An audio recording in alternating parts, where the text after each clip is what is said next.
Second Lieutenant Karl Weber stands behind two lines of barbed wire at Stalag Luft 3 near Sagan. His Luftwaffe field gray uniform hangs loose now. Collar tabs removed, belt replaced with coarse POW webbing. The October wind cuts across the compound, carrying coal smoke and the faint scent of wet earth. Somewhere beyond the pine trees, artillery thunders like distant weather. Karl had once flown a Messerschmitt Bf 109 over the North Sea.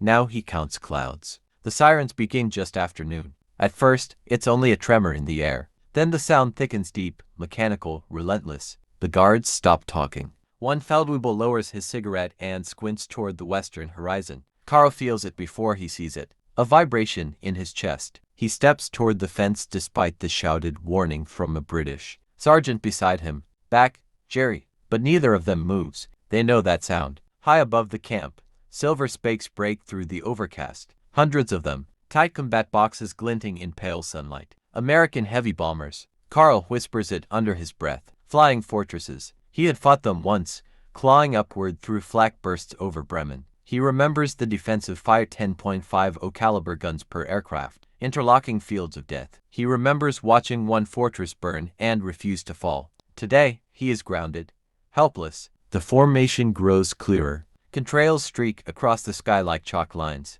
and around them dark blossoms of flak from batteries hidden in the forests. The sky fills with black smoke. The prisoners cheer quietly. The guards curse. Karl doesn't cheer. He studies the lowest formation, eyes trained, calculating instinctively. One B-17 Flying Fortress lags slightly behind its squadron. Its right wing dips, then steadies. A thin trail of smoke seeps from an inboard engine. Hit, Karl murmurs. A British pilot beside him nods. She won't make it home. Above them, the sky turns violent. German fighters slash upward through flak gaps, Messerschmitts and Focke-Wulfs. Tiny silver crosses flash in the sun as they attack from 12 o'clock high. Karl feels a twist in his stomach. He recognizes the tactics. Head-on passes to avoid the tail guns. Fast, brutal, precise. One fighter overshoots. Another rolls inverted and dives. The wounded B-17 shudders as tracers stitch across its fuselage. Something tears free metal or fabric. He cannot tell. The bomber begins to fall behind further. Inside that aircraft are 10 young men. 10. Karl grips the wire so tightly it bites into his palm. The war he thought he understood is now unfolding above him. Close enough to see faces if he squints hard enough. The crippled fortress drops altitude. Too low. The guards start shouting again, pointing east. The bomber is drifting directly toward Sagan. Karl's breath slows. If it crashes inside the camp, hundreds could die. Prisoners, guards, everyone. The B-17 banks unexpectedly, not away, toward them.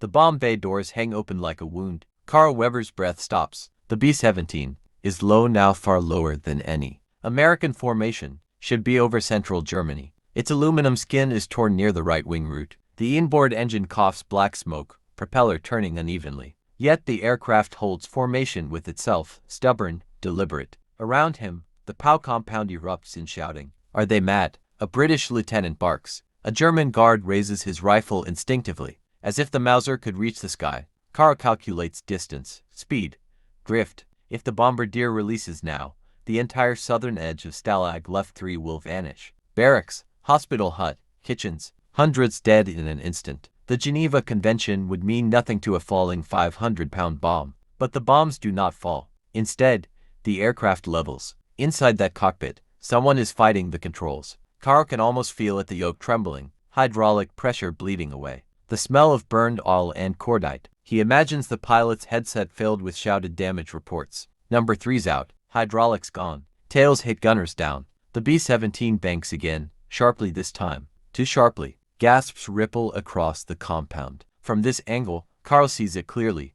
The right horizontal stabilizer is shredded. Control cables must be severed. The aircraft should already be in a spin. Yet it isn't. Instead of releasing its bombs, the fortress drifts east away from the camp, bleeding altitude with every second. Karl feels something unfamiliar rise in his chest. Understanding. They see us. Those Americans know exactly where they are. A Feldwebel near the gate shouts into a field telephone. Flak batteries hesitate. Firing so low risks hitting the camp. The sky briefly clears of explosions around the wounded bomber. Karl steps closer to the fence despite the guard's warning. Back. He doesn't listen. The B-17 passes directly overhead now, no more than 1,000 feet up. Close enough to see the belly turret hanging motionless. close enough to see a figure at the waist window, slumped. The bomb bay doors remain open, but no bombs fall. The pilot is holding them until he can clear the camp. Carl's throat tightens. He once fired on men just like that. Watched their aircraft burn without thinking of names or mothers or futures. Now he sees the human choice inside the machine. The Fortress clears the eastern tree line. For a moment, it seems the pilot might attempt a crash landing beyond the forest, but the right wing suddenly dips hard. Smoke thickens. A sheet of flame licks back from the damaged engine. Someone jumps. A single parachute blossoms white against the gray sky. Then another. Shouts erupt from both sides of the wire. Carl counts silently. 1, 2, 3. The B-17 begins to roll. Slowly at first, then violently. Its nose drops, and the bombs are still inside. The B-17 rolls onto its back. For a suspended second, it hangs there, silver belly exposed. Bomb bay doors yawning open. 10,000 pounds of high explosive still cradled inside. Then gravity takes it. The Fortress begins to fall beyond the eastern tree line of Sagan, spiraling slowly at first, then faster as the crippled tail gives way. The remaining engines scream at an even pitch, a mechanical howl cutting through the October air. Carl Weber counts the parachutes. 4. Only 4. The others are still inside. The aircraft dips behind the pines, and a column of fire punches upward from the forest. The explosion arrives a heartbeat later, deep, concussive. The ground inside Stalag Luft 3 shudders. Windows rattle. A shockwave slaps against the wire and wooden barracks. The bombs cook off one after another. Carl feels each detonation in his ribs. The British prisoners fall silent. So do the guards. Smoke rises beyond the trees in a black pillar that stains the overcast sky. Carl's thoughts move fast now. Disciplined, trained. The pilot held his bombs. He steered away from the camp. Even damaged beyond recovery, he made a deliberate choice. A British squadron leader beside Carl speaks quietly. He saved us. Carl does not answer, but he knows it's true. The Feldwebel at the gate barks orders. A truck engine roars to life outside the perimeter. A recovery unit will secure the crash site, search for survivors, collect bodies. Standard procedure. Carl watches the drifting parachutes descending into fields east of the camp. German farmhands scatter below. A pair of Wehrmacht motorcyclists race toward the landing zones. One chute collapses hard. Another drifts into a copse of trees. The war resumes its rhythm. Yet something has shifted. Hours later, smoke still hangs over the horizon. Prisoners whisper in their barracks. Guards argue in low tones. The Luftwaffe anti-aircraft crews have already resumed firing at distant formations retreating westward. Carl stands alone at the fence as dusk approaches. He once believed Americans careless, industrial, overwhelming, indifferent. That is what propaganda said. That is what combat hardened into belief. But today he saw calculation, human restraint, a decision made in seconds that spared hundreds of enemy lives. Footsteps crunch behind him. A young Luftwaffe corporal stops at the wire. For survive the jump, he says flatly. One dead on landing. The rest, burned. Carl nods slowly. And the pilot, he asks. The corporal hesitates. They found him near the wreckage. No parachute. Silence stretches between them. Carl pictures the cockpit filling with smoke. Control cables snapping. A man holding the yoke steady while his crew escapes. Choosing not to jump. Choosing instead to steer. The corporal spits into the dirt. Foolish American. Carl doesn't respond. Because he isn't thinking of foolishness. He's thinking of courage. And he knows this story isn't finished. The surviving crew will come here.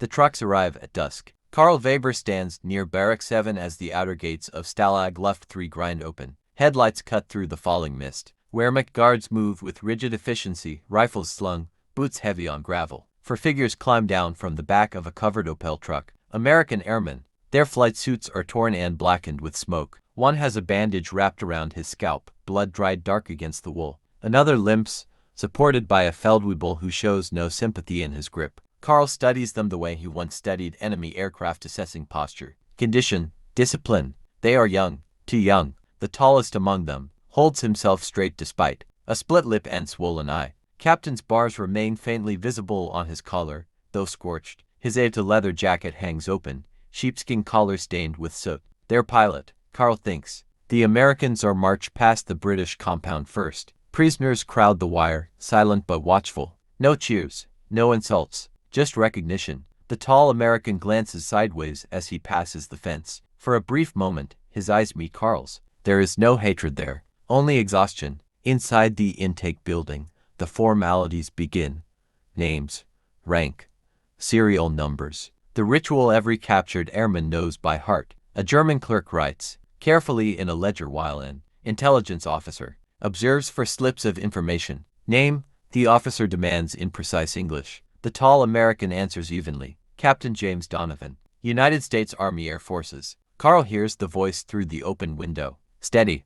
Controlled. The officer presses. Target today. Donovan's jaw tightens. Name, rank, and serial number. Carl almost smiles. The exchange is familiar territory. A duel without bullets. Later, under guard, the Americans are escorted across the compound toward the transit barracks reserved for new arrivals. As they pass again near Carl's position, something unexpected happens. The injured American at the rear stumbles hard, nearly falling to his knees. The Feldwebel jerks him upright roughly. Carl steps forward instinctively. Jennig, he says quietly. The Feldwebel glances at him. Back to your place, Weber. Carl doesn't move. He is injured. He will walk slower. The guard hesitates. Carl had once worn the same Luftwaffe insignia, the same wings. That still carries weight here. After a tense second, the Feldwebel loosens his grip. The column moves again. As Captain Donovan passes Carl for the second time that day, their eyes meet once more. This time there is something different. Recognition, not of nationality, of profession. Two pilots grounded by the same sky. That night, rain begins to fall over Sagan. In the distance, beyond the forest, the wreckage of the B-17 still smolders under German guard. Carl lies awake in his bunk, staring at the ceiling. He replays the moment when the bomb bay doors stayed open, when the bombs did not fall. Morning comes gray and cold over Stalag Luft 3. A thin frost clings to the sand paths between barracks. Carl Weber stands in formation for roll call, boots aligned with dozens of other captured Luftwaffe and RAF airmen. Guards pace slowly, rifles slung, counting with mechanical indifference. Across the compound, the four Americans stand in their own line. Captain James Donovan looks different in daylight. The soot has been washed from his face, revealing sharp features and eyes that scan everything fence lines. Guard rotations, watchtower angles, a professional habit. Even in captivity, Carl notices the limp in one of Donovan's crew. The injured waist gunner shifts his weight carefully. The camp doctor, a British major captured in 1941, has already wrapped his ankle. The roll call ends. Breakfast is thin barley soup and black bread. Steam rises from tin bowls in the cold air. Carl moves deliberately toward the American's barrack, carrying his ration. Inside, the atmosphere is cautious but curious.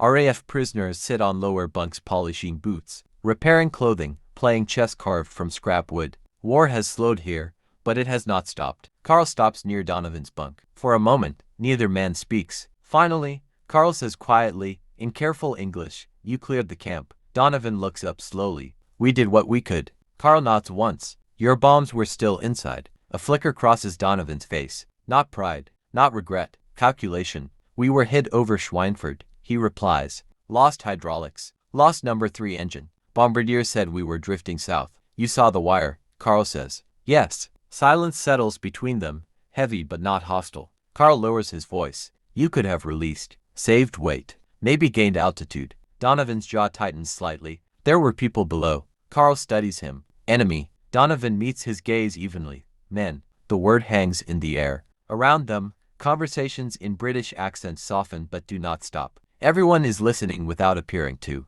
Carl feels something shift inside him. He has heard propaganda his entire life, Americans as reckless destroyers, indifferent to German lives. Yet this man chose to crash rather than drop explosives on a prison camp full of enemy airmen. "Your pilot," Carl says carefully. "He did not jump." Donovan's eyes harden, but his voice remains controlled. "Major Robert Hayes." He stayed to hold her level. So it was not Donovan in the left seat. Carl absorbs that detail. "He saved you," Carl says. Donovan nods once. "He gave us time." The injured gunner across the room mutters quietly, "He gave all of us time." Carl feels the weight of that sentence. Outside, a siren wails again. In the distance, another formation, passing somewhere over Germany. The war continues beyond the wire, indifferent to individual sacrifice. Donovan studies Carl now. "You flew?" "Yes.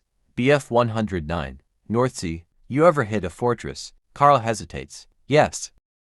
The interrogation room is small and overheated. Carl Weber knows it well. He had sat in the same wooden chair months earlier, answering the same questions with the same disciplined restraint. Now he waits outside the building, hands clasped behind his back, pretending indifference. Inside, Captain James Donovan faces a narrow desk. An intelligence officer from the Luftwaffe Hauptmann. Richter removes his gloves slowly, methodically. A file lies open. Typed pages, aerial reconnaissance photographs, bomb damage assessments. October 14th, Richter begins in fluent English. A significant effort by your 8th Air Force. Karl hears the faint murmur through the cracked window. Schweinfurt. He knows the name. Every German pilot does. The ball-bearing factories there are vital, feeding every tank axle, aircraft engine, artillery piece in the Reich.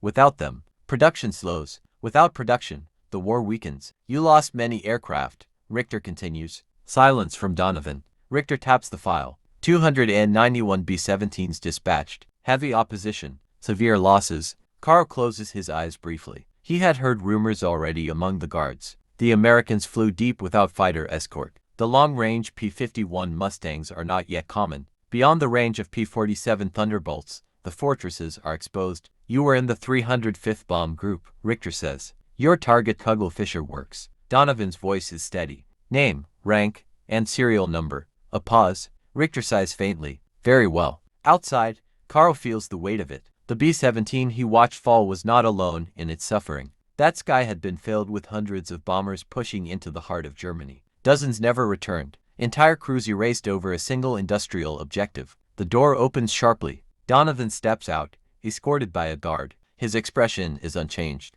but there is tightness around his eyes. Karl falls into step beside him as they walk back toward the barracks. Schweinfurt, Karl says quietly. Donovan gives a small nod. Worth it? Karl asks before he can stop himself. Donovan doesn't answer immediately. They pass beneath a watchtower where a sentry tracks them lazily with his gaze. Finally, Donovan speaks. If those factories stop, your tanks stop. Your fighters stop. Fewer men die in the long run. Karl absorbs that. The logic is cold, strategic.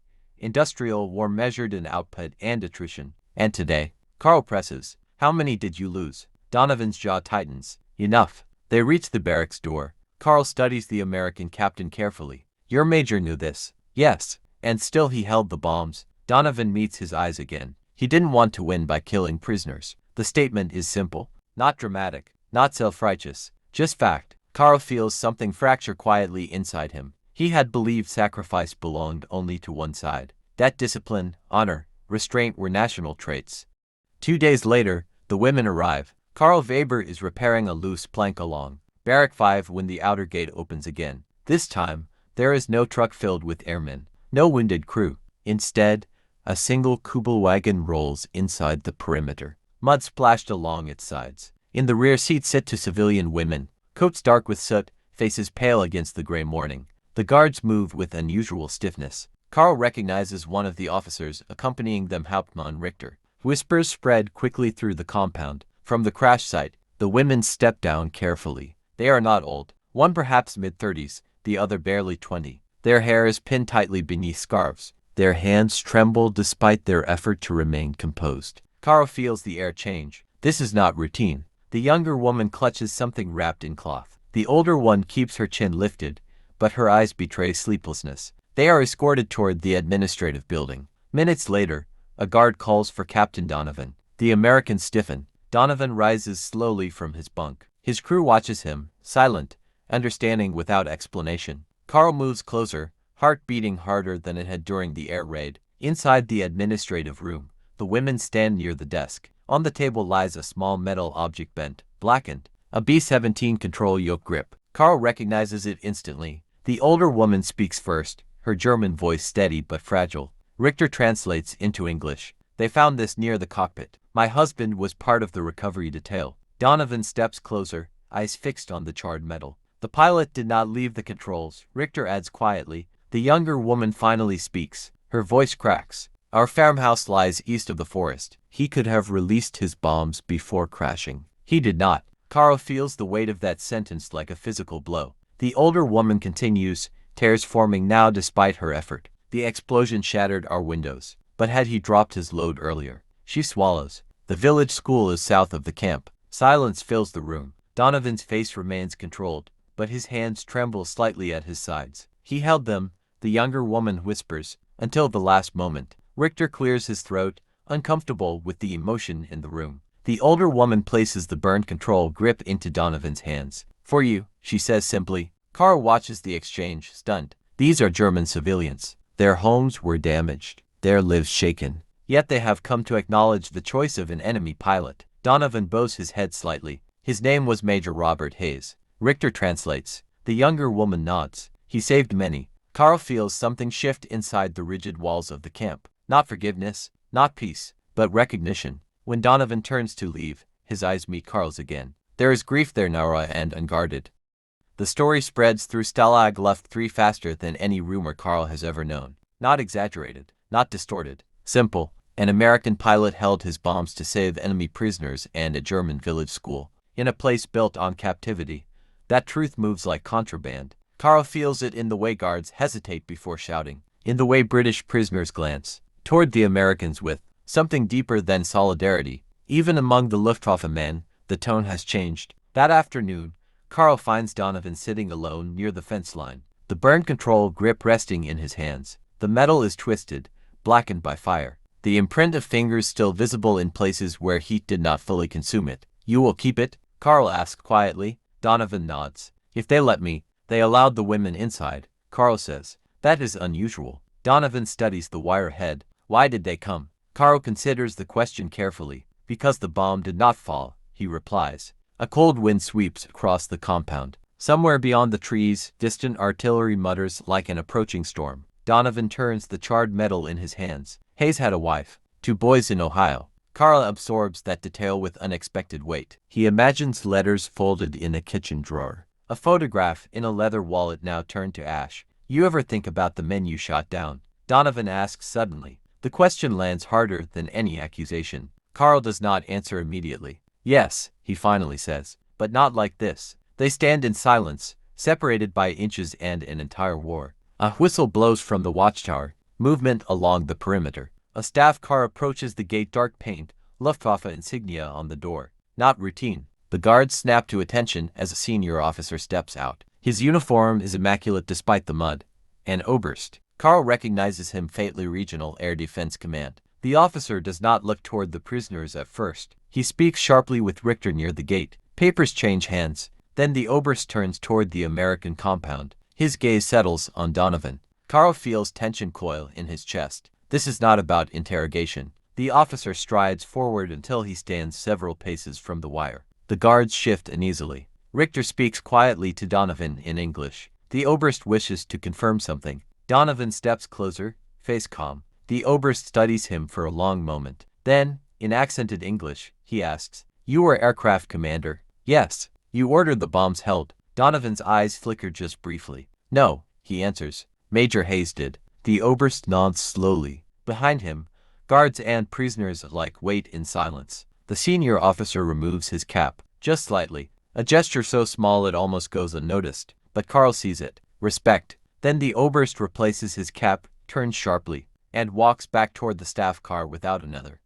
Winter settles over Sagan like a slow occupation. Snow hardens along the perimeter fence. The watchtowers stand skeletal against a pale sky. Breath turns to mist in the morning air as roll call drags on longer each day. Carl Weber feels time differently now, not as captivity, but as waiting. Since the Oberst's visit, something subtle has changed inside Stalag Luft 3.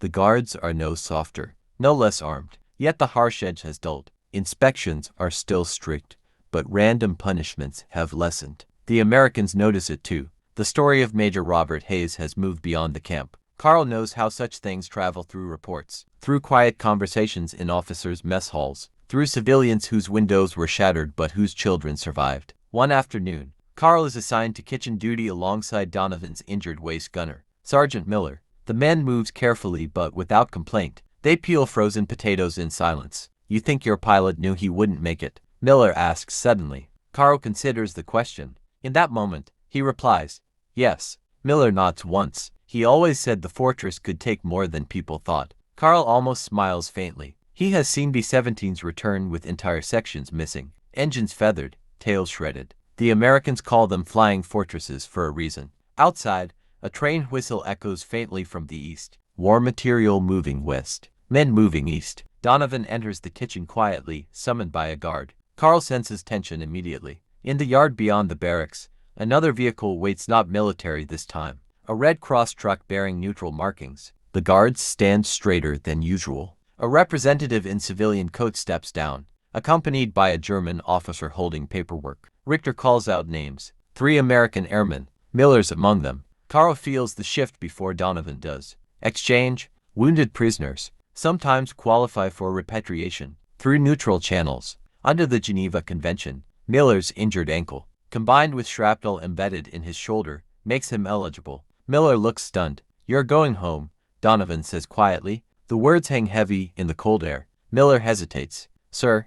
"Hayes." Donovan grips his shoulder firmly. "You tell them." Carl watches the exchange with an ache he cannot define. A German guard hands Miller a small parcel. Inside is the charred B-17 control grip. Donovan must have arranged it for his family, Donovan says simply. Miller nods, jaw tight, as the Red Cross truck pulls away through the gate. Prisoners line the fence silently. No cheering, no shouting, just men watching another man leave the wire. Carl stands beside Donovan as the vehicle disappears into falling snow. "You send proof home," Carl says quietly. Donovan nods. "Someone has to tell them how he died." Carl looks toward the eastern forest where smoke.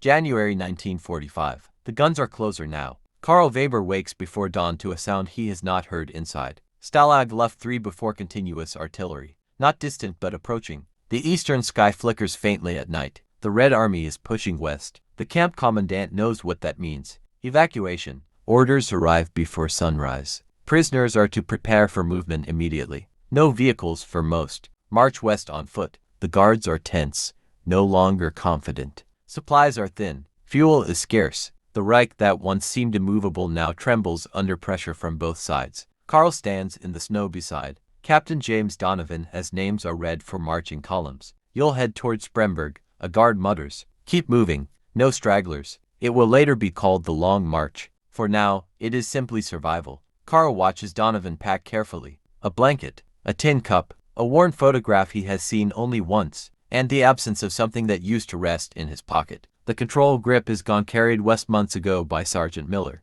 Good, Carl thinks. Outside the wire for the first time in over a year, Carl feels the wind without barrier. Columns of prisoners move slowly along frozen roads, boots crunching through snow and ice. Guards march alongside, rifles slung, as exhausted as the men they escort. At night they sleep in barns, churches, abandoned sheds. Hunger gnaws constantly. Frostbite claims the weak, yet discipline holds. Donovan walks near Carl in the column. "Strange," Donovan says quietly, breath misting in the cold, being on German roads without a cockpit. Carl almost laughs despite the cold. Strange being on them without a rifle. They march for days, weeks. Rumors pass through the column Allied forces crossing the Rhine. Cities bombed into ruin, Hitler refusing to surrender. One night, as artillery thunders somewhere ahead, an air raid siren begins in a distant town. Searchlights sweep the clouds. Carl and Donovan both look up instinctively. Old habits. Through a break in the overcast, contrails glimmer faintly in moonlight.